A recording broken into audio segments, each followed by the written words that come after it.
Good evening and welcome along to the All Things Borough podcast this evening. I'm recording tonight on Thursday, 20th of August. That came around quick, didn't it? And we've got a special episode today with Katie Taylor, the ladies team manager at Farnborough, who's took the job recently. So yeah, we're looking forward to chatting to her. Just before we start, just a reminder to like and subscribe episodes. You can find them on our YouTube channel under the All Things Borough podcast. That's Borough with BORO, and also via the club website. Click on our little badge on the website. You can find all the episodes there as well. So there's a nice long list of those. There's plenty of them.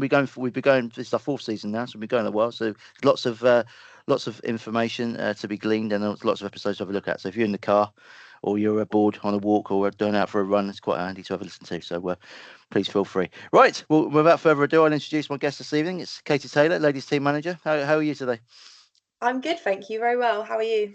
Very well, thank you. Thanks for asking. Yeah, I'm very good. Thanks very much for joining me this evening. And we're early, actually. We were early, aren't we? We were about an hour and 20 minutes earlier than we thought, due to my circumstances mainly, and also you being very flexible with your time. So I appreciate that. No, that's okay. Thanks for having me. Yeah, how's your day been? You work-wise, you work at the Brain charity. Is that right? That is, yeah. So it's I'm actually on holiday next week, so I've been quite busy this week, just trying to get as ahead as I can. Yeah, I know what you mean. Yeah, and I'm sure that you'll no matter how far ahead you think you are, you'll get back after your week off, and there'll be hundreds of thousands of emails waiting for you. So always, I know. As always. You've been there for about 4 years? Yeah, on my fourth year now. Can you divulge a little bit about what your job entails? Yeah, so it's obviously the Brain Tumor charity, so we are completely funded by donations, fundraising, etc. So I am an operations assistant, and I do a lot of kind of the admin with third parties, looking at things like Just Giving when the income comes to us, getting it all on our CRM. So I work kind of closely with finance as well. Yep. Some people say the boring things, but I love a good Excel sheet, so I like it. Great stuff. Yeah, they're not for everyone, are they? But some people, No. Each to their own. It would be boring if everyone hated them.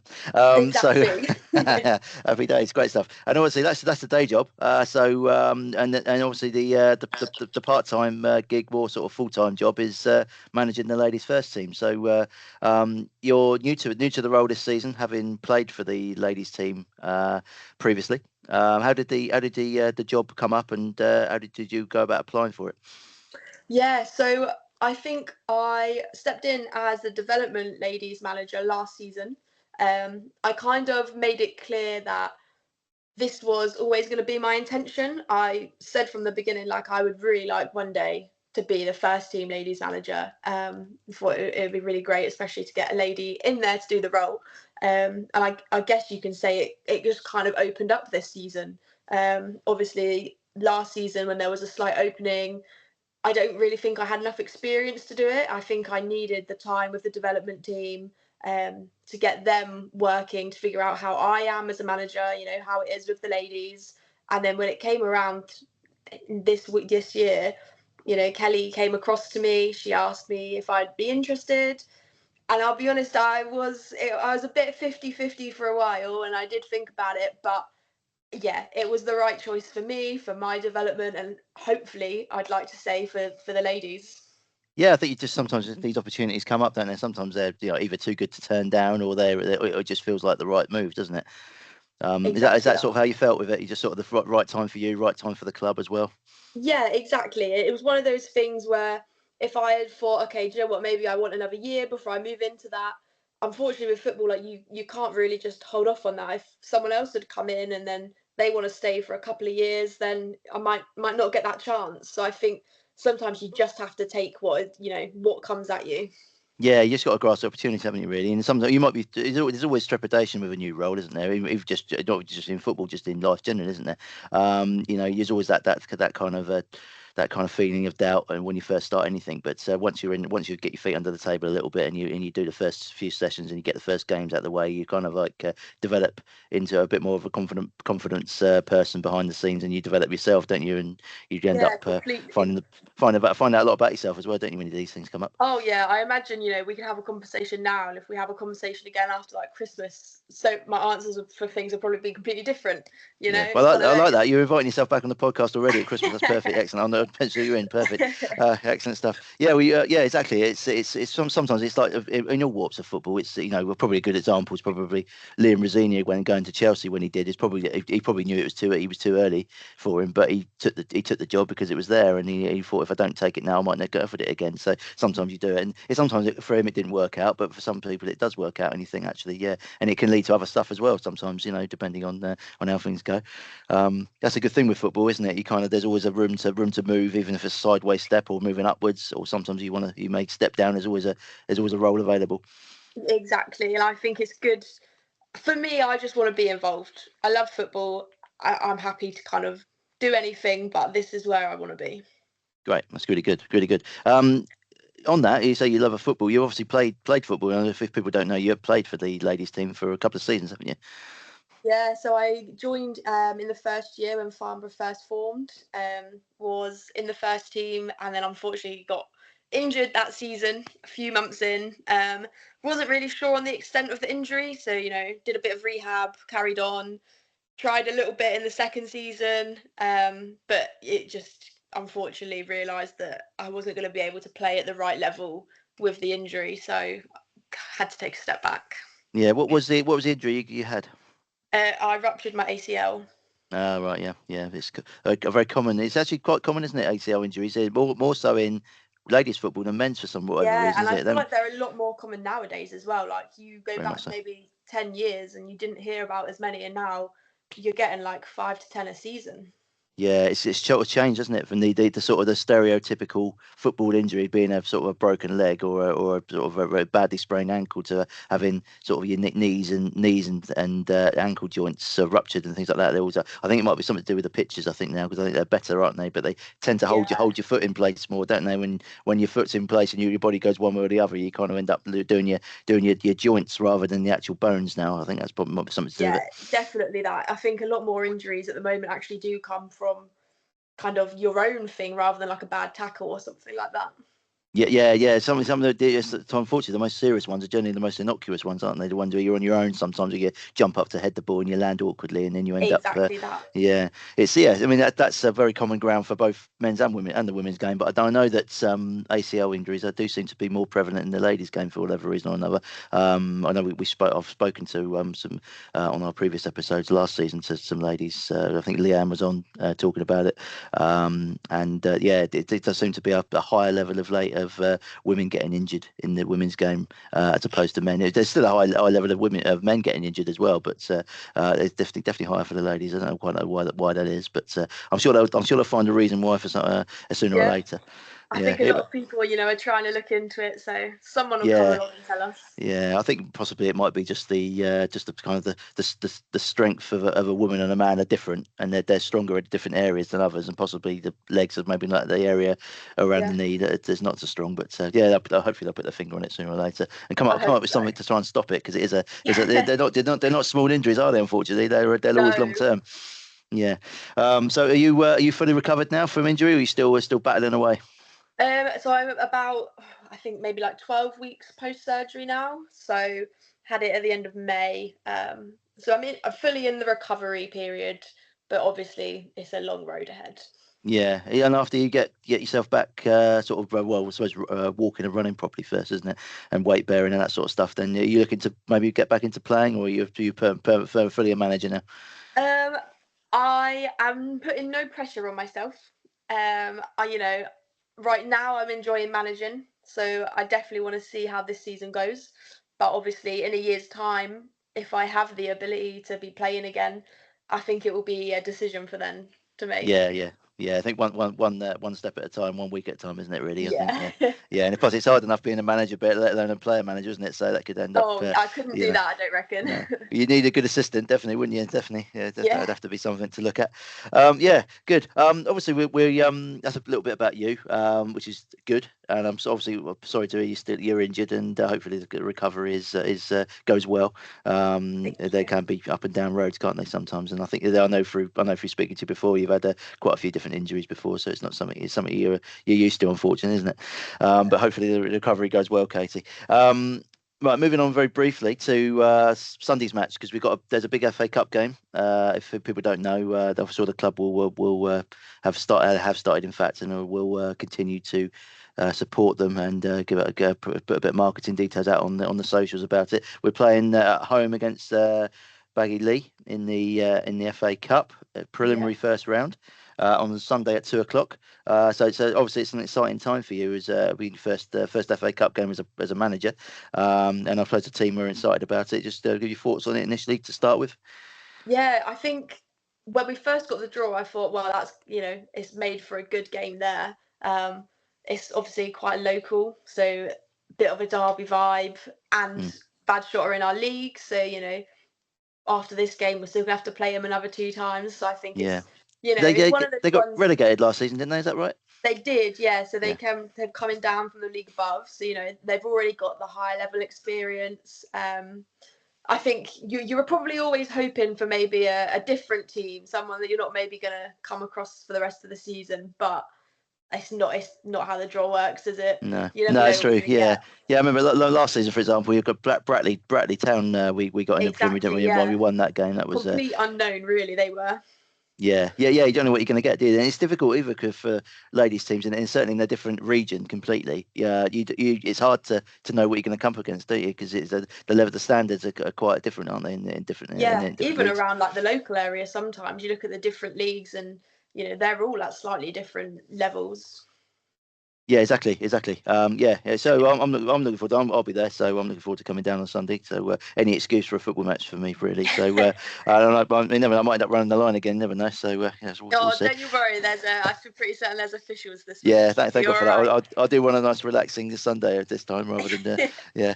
I do sort of pride myself on my flag work, as it were. So I do try and but it's quite hard to concentrate for an hour and a half. You got to It get your is. finger on the pulse. And Yeah. with sort of with a lot of park football and ladies football, I find that there's a lot of similarities with it because the ball can transfer or transition really quickly. So you've got to be kind of like on it. It's not like in the men's football or the men's game in the Premier League, for example, where they sort of pass the ball around at the back and they go Yeah. through the phases and you can sort of work your way up the line. But sometimes it's like a 60-yard ball straight over the top and you're sort of running trying to keep up. So yeah, it's quite hard work.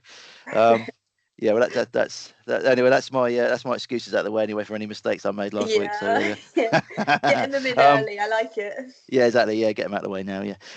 What's the transition been like for you from player to manager? Have you managed it? Do you know what? I think to start with, I found it quite difficult, but more so because I think it's easier when maybe you've decided to stop playing. Whereas obviously when it's not your call, I think obviously I still had a lot of frustrations over the injury, and I wanted to be playing and I wanted to do this and do that, and then it's taken away from me rather than me being in control of that decision. So I think I've really struggled with that part.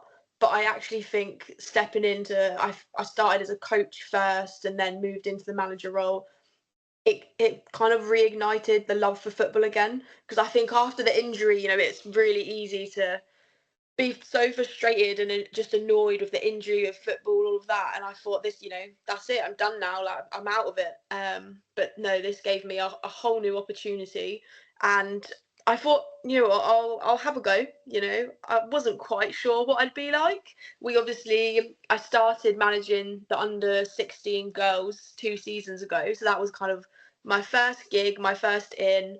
And then when the ladies came along, I thought, well, do you know what? Like, I think I've done all right with the other ones. Yeah. Like, They've done really well, haven't they? The under 16s. They're a really good team. They're winning all their games.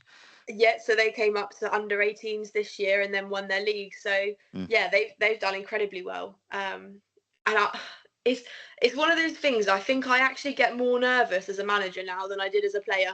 Mm.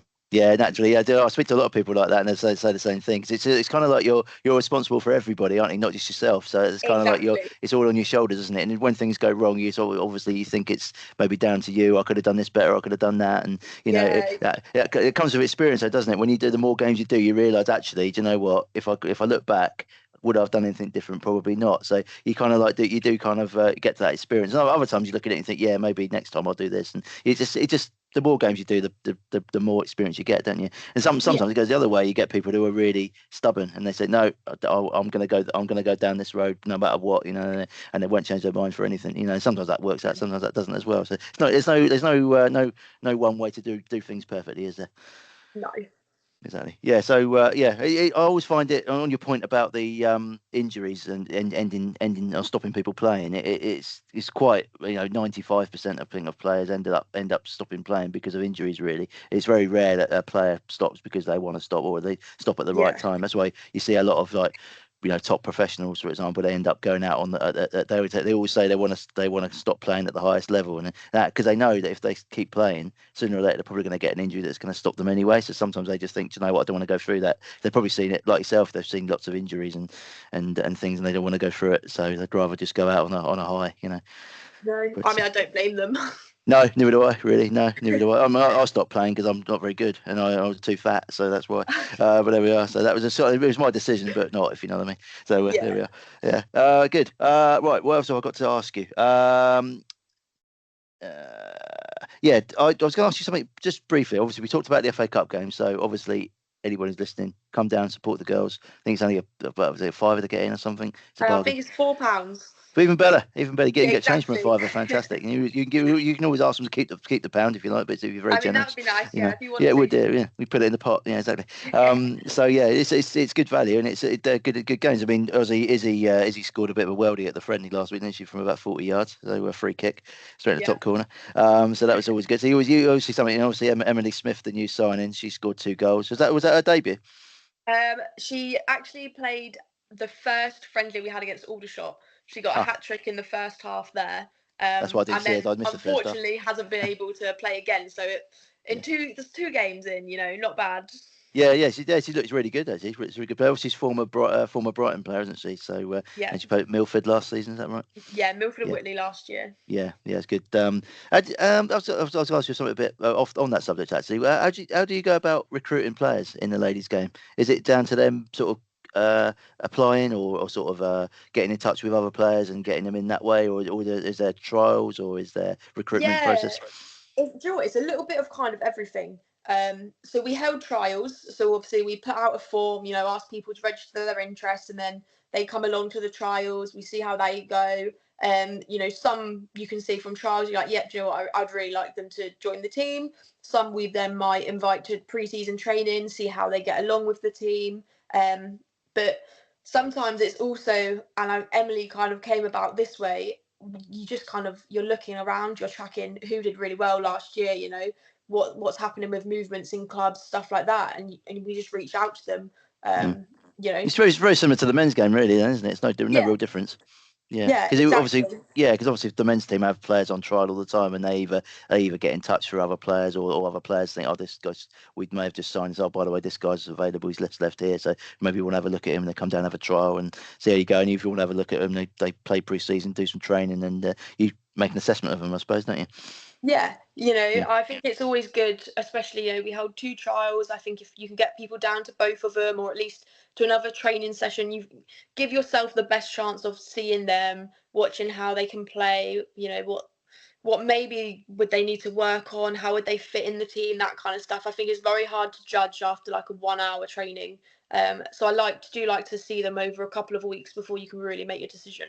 Yeah, absolutely. Because it's not just the playing ability, is it? Sometimes it's the character and the personality doesn't come out, does it, in one session because they're Yeah. quite nervous, I should imagine. Yeah, exactly that. Like it's even, especially during pre-season, like I think it's really good to get potential trialists in for friendlies, put them actually in a game situation, see how they do. And exactly like you say, character, like in a game day, what are they like? Are they getting on board with the rest of the team? Is it high energy, or, sometimes it's nerves, and you completely understand that, but it's really good to try and get a feel for them.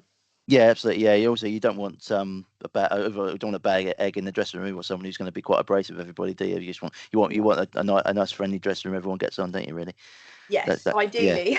Yeah, exactly. Yeah, obviously, going back to the men's team. Obviously, that was an issue with the men's team last season. Obviously, there's issues in the dressing room, etc. And look how our season went. It was a bit of a car crash for the first half, wasn't it? So yeah, it can be it can be interesting. Obviously, to get a feel for a player, you need to see them over a period of time. Also, not only in training, because some players are amazing in training and can't do it on a match day because they're too nervous or for whatever Yeah. reason. So yeah, you want to try and get a bit of everything and make your decision based on on a few weeks of looking at them and gameplay, really, don't you? Yeah, that's excellent. What I was going to ask you sort of a few off the cuff questions. I've given you a little bit of heads up on these. Hopefully, Yeah, you can answer them fully if you can. I was going to ask you, at what point do you feel, being a new manager in as you are, at what point in the game do you feel like a lady or a woman would end up managing in the men's game? Do you think there's a chance of that happening? I know there's been a few examples in sort of, I think it's one maybe in Austria or Germany that's taken yeah. over a men's team, isn't there? But it's quite rare. Do you see it as something that will happen more in the next sort of 5-10 years, or do you think it's something that the transition across the men's game is too big, or how do you see Uh, it? I feel like there's kind of a couple of answers. I feel like it absolutely could happen. I think especially at the moment, you look at some of the strong female managers that are around, like Serena Wiegman, Emma Hayes. I would love to see one of them manage a male team and see how they get on. I think it kind of also comes down to the want, because you have the ability, but it's been quite rare to have as many female managers in the female game. And I think we're just kind of getting to the point where we're getting a lot of them in, we're getting some really good ones. And I like that. I think they could absolutely go and do it. And I think, you look at Emma Hayes with her analysis on like the World Cup and stuff like that, and she was bang on with a lot of everything. And she had a lot of like male pundits and ex-footballers around with her. So I think you put her in a men's team dressing room, she'll be absolutely fine. And I would like to see it a little bit more for kind of the respect, if you like, for female players, female managers, not necessarily from like the players themselves or anything, but for the people watching. Half of fans, let's be honest, will be like, oh, no, you can't put a female manager for a male's team. They'll never be able to do it. So I would love to see someone come in and absolutely prove them wrong. Yeah, But for me as well, like I really look forward to seeing the best female managers managing the female teams, yeah, because I think we need to get more into the ladies teams, and you want to get more girls coming up, pushing, making many more teams, having more players come in, and I think that's a really good opportunity to see it. But yeah, if someone could do it, I would fully back them. I think absolutely can, but I think it's the one right now. I like the idea of having the females managing female teams. when you say the one, how do you mean the want? Is it Um, the want of the so person or the like want of the club? the one of the person, I think, and I suppose the club as well. This is where you'd need them to be like, Joe, what I fully believe that this manager, regardless of sex, can take this team to the level. But Yeah, let's just say, for me, for instance, if an opportunity came up to manage a low-level men's team, I wouldn't want to. I don't have that want, because I'm fully want to progress the ladies' game, girls' pathway, things like that. So I think it comes down to what managers would want to do that, and also the club itself. yeah. I think you've answered it pretty well there, right? The reason I raised that is because you've sort of broached the subject that I was going to actually say, because I believe Emma Hayes was offered the AFC Wimbledon job 18 months or so ago, but she turned it down because she said, I manage at the top level of the ladies' game, so why should I manage at a lower level in the men's game? And at the time I found her opinion a bit baffling. I thought, what, it could be a brilliant step for a trailblazer like Emma Hayes, for example, to go and do that and make a success of it. And if she is a success, other clubs might look at that and think, actually, we could do the same thing. We've got this really good ladies coach who's fantastic, but we're unsure about bringing her in as a manager because she's a woman, basically. How's that going to go down? But if once one person does it, everyone will look at it and think, I think it will become more commonplace. So I was a little bit, I wouldn't say upset, but maybe disappointed. I think it's more like that she didn't take the job and try and give it a go. But so what's your take on that? If you were in her shoes, would you have taken the job? No. I think if it was a championship team or a Premier League team and you're going to the top of the men's, that's the challenge. But she's right, she is at the top of like women's football, and you've got so many more coaches that and players that are looking up to her right now. She's a complete role model in female football. Yes, I think she would be able to do it. I think she'd be fantastic at it, but I think she made the right call there to stay where she is. Yeah. See, I'm sort of on the fence with it. I don't know really. I probably think she probably should have took the job, and because only because only for development of other ladies who are coaching in the game. If other, as I said, if other clubs had seen that and it had been a success, they'd have thought there wouldn't have been that barriers. I still think there's a barrier in the men's game in trying to get ladies into football, and I also think there's also a barrier with black coaches as well in the game. I think there's an issue there as well with a lot of clubs not seemingly wanting to have them as managers, stepping up as managers in the game as well. I think there's also a barrier there as well sometimes, for whatever reason. Don't know why that would be. I can sort of see it with the ladies game, with ladies in the game, in the men's game, but Yeah. for foreign coaches, Yeah. black I coaches, see it because can't see it. if she had taken it, that Mm. is a big step, and I think maybe if the same thing was offered in maybe 5 years' time, when in a polite way she might not be as involved in the women's top of the game as she is right now, and there might even be more female coaches coming through that are starting to up their game as well. But at the moment, I think if you were going to say name me like your three best female managers, she's in the top two easy, isn't she? Yeah, So, absolutely. Yeah. but like I say, in 5 years that could change, and if she's not at that level, maybe she does then think, you know what, maybe I can make a change this way. Let me do a men's team. Let me see if I can do it, and then see if I can change clubs' thoughts around having lady coaches. Yeah, that's a really good point, actually, Katie. Yeah, even though in time that you might think, actually, do you know what, I'm going to do this. Maybe she's finished with the USA national team, for example, and she might be maybe looking for another role somewhere, and that might something might come up possibly. And you think, do you know what, if I'm out of the game, I'll give it a go now. Now's my time. It's like everything. Timing's key with things, isn't it? Exactly. So Yeah. yeah, it's a good point you make, actually. Yeah. So you never know. What's his space? I think Serena. I really like Serena Wiegman. I think she's great, and even though. I think sometimes think the media portray her as a kind of a bit of a miserable character, doesn't smile very much. But she Yeah. actually, when she's on the sidelines, yes, she doesn't smile. That's her style. But everybody off the pitch thinks she's wonderful. She's really funny. I mean, she's got a really good sense of humour. And then she does her press conferences and things. I think she's for the character, to be honest. So I don't really No, get so that one. do I. Yeah, and I Yeah. think you've got to listen to them more than tabloids and all that, because they just want to sell a story. Whereas if you listen to the players and the amount of respect they have for her, it's not going to be that she's just this cold-hearted person on the sideline. Like, you can clearly see that she's very good at developing relationships and all of that. Yeah, yeah, absolutely. Yeah, I do think that sometimes it's it's obviously, first of all, it's easy for anybody to sort of knock somebody because it's easy to find some fault in people, isn't it? So that's more easy than finding the good in people, and naturally people do that. They'll find the fault first, but also on the side of people will look at it and think maybe she's trying too hard, or she's trying to be too professional because he's got a lot of sort of attention around her and things like that. But I don't really think. I think it's just her style. You know what I mean? And off the pitch, she's totally different. On the training ground, totally different. Which is Yeah, I mean, I it think is could the just best way be to be. her being locked in. That could be like her Mm. concentration face. Yeah, Like, yeah, who dead right. knows? Yeah, dead right, dead right, dead right. There you go. Yeah, exactly. But I think I think Emma Hayes would be a really good person in the male profession as a manager. I think she'd do a really good job. Plus, I think she'd get the respect she deserves as well. I think straight away from everybody. That's the other issue I sort of have in my head about maybe male players not respecting a female coach or boss, as it would be, or gaffer. Yeah. But I think.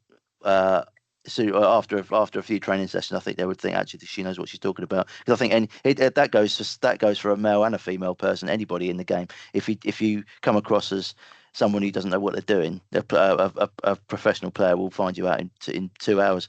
You know what I mean? Yeah. They'll know you're not any good, whatever gender you are. So it's that's my opinion on that. But so I think she'd do great, and I still think she should have took it. But like you say, 5 years time, you never know, dear. Anyway, also another topic of sort of conversation really in the ladies' game is probably the amount of revenue streams. And there's very, and very aptly, I know Karen Carney's released a statement or an interview with someone, and she's saying that sponsors should, if they're going to sponsor a club, they should be splitting the sponsorship money sort of 50-50 with the male and the female sides if they've got one. I think she's very good. She does raise quite a few good points, Karen Carney. I quite like her as a pundit. She's very good. In terms of revenue streams, they're a bit limited in the ladies' game really at the moment, where the game is developing. Yeah. How do you feel? Do you feel like it's a level playing field at the moment in regards revenue? Or do you feel like the ladies' team should be getting a bigger slice of the pie, or do you think it's fair? If I'm honest, and everyone is going to have different opinions on this. It's one of those things. You could meet anyone, everyone will have their own opinion. I would say it's kind of fair. I completely understand, Karen Carney's comments and things like that. But I think you do also just have to look at it that at the moment, men's football does bring in so much more money. And you can completely understand why they want it shown more and advertised more. It's on the TV more. There's more leagues, cups, more teams. So I do completely see why maybe it's not a 50-50 split. And I don't believe really that it should be a 50-50 split. However, what I would love to see is people coming forward and maybe back in the women's game a little bit more. You need, get a few more people that add some more money into it, want to advertise, show some more games on the TV, things like this, and start trying to bring it up. And I think, that's where we're at. You look at some of the top WSL teams, the Lionesses, like they will sell out a stadium now. And, maybe 10 years ago, that wasn't the case. So it's definitely growing. And I do completely get why people want it to be 50-50, but I think it kind of has to be a gradual increase, and you just need some people to maybe take a bit of a chance. Yeah, I think you're actually spot on there, and I'm actually quite surprised by your answer. I thought you might answer that differently, but yeah, we're in total agreement. I have to say, I think everything you said is spot on. I also think that the ladies' game people forget that ladies they weren't allowed to play football for 50 years, so they're behind. They're Exactly. a long way behind the men's game, and that development that the men's games had over the sort of 60s, 70s, and 80s that wasn't allowed in ladies' Yeah. football. So it's really weird, but they're catching up fast. And I think in 10 years' time, I think the ladies' game will be huge, and it's big now, but Yeah. it'll be even bigger. And only in this country, certainly, that they're jumping on the back of the success of the Lionesses over 2 tournaments now. Has been spectacular, and there's lots more women and kids and little girls even getting involved in playing football from an early age now, which is fantastic. They're not just starting at sort of 12, 13. They're starting at 6, 7 years old, just like boys do. So Yeah, and I which is think really that's good. one of the big things that you have to look at and think, okay, well, are we getting the players in for ladies football? Because I think back to maybe when I was in like junior school kind of thing, there wasn't a girls football team. I think there was maybe 2 of us that played, so we just played with the boys team. There wasn't as many ladies and girls teams around as there are now. So I think when you see how far it's come in like the last 10 years, it can definitely keep going there for the next 10 years. But that's where you need people to be like, okay, well, do you know what, starting in schools, let's advertise, girls football. Let's have girls football in PE and things like that. Like really, not everyone's going to enjoy it, sure, but you're going to get some that actually find they probably will, and then they'll start growing and developing in it at an earlier age, and that's really going to help bring players through for the whole female pathway. But it kind of has to start there. Otherwise, sometimes like girls will get to kind of secondary school, college, and never really having played, so just not really got the energy or passion for it. Whereas if you can start them early and they're interested, you should absolutely help them stay in it. Yeah, definitely. I mean, yeah, certainly with with kids these days, they do. If the earlier you start, the better they are, and they develop so much faster when you're young. It's like when you learn a foreign language, it's obviously better to start them early as a kid. I mean, my little boy's half Hungarian, and he speaks pretty good Hungarian now and English. So because we started him when he was early, so it's really good. So it's the same with sports. You ought to start early. If you only started playing when you're sort of 11, 12, you've missed sort of 6 years. of your life Exactly, where you're you could already we could. behind. Yeah, exactly. Yeah, and it's very hard once you're that far beyond. It's very hard to sort of keep up or keep pace with everybody else because they're developing so much more. Yeah, Yeah, it's I think trying to do it through schools is a big issue because of the time that kids get now for PE. I think it's getting less yeah, and less, isn't it? And there's not a want, and sometimes it's generally the weather sometimes stops you from doing things. The facilities also another thing. So I think it's good. It's really good to give girls a taster of playing football at an early age, as early as you can, at school possibly, or half terms and things. Do football for girls. Have a girls camp, for example. Do yeah. that sort of thing. Get them involved in playing. See if they like it, and if they've got a taste for it or they've got some ability, then move them on quickly to try and get them into a club if they can, so they can do that in their own times. I think only through I think from school, my own experience in school, you got given. I got given sort of it was football or rugby in the summer, in the winter, and then it was in the summertime it was tennis or basketball, and that was it. Oh So yeah, and that was all cricket, and that's all you got given. That was your choices. You did one or the other. So so getting time if you're trying to add football into that as well as the traditional women's games like field hockey or netball, then I Mhm. think you're going to struggle, aren't you, to try and find the time to get it all in there. So I think by Yeah. giving them a taster of it, and if they think, yeah, do you know what, I fancy playing football, I want to be the next Lucy Bronze, or I want to be the next oh god, I think I've put me on the spot. Let me ladies, Hannah You can Hampton. only name one female I know, player. That's a I lot. know that's shocking. That is, yeah. I had loads in my head and they just disappeared, one ear and out the other. Even though I've got the headphones on, they must have just escaped. Um, yeah, Hannah Hampton or Alicia Russo. There we go. I've got loads there. There we go.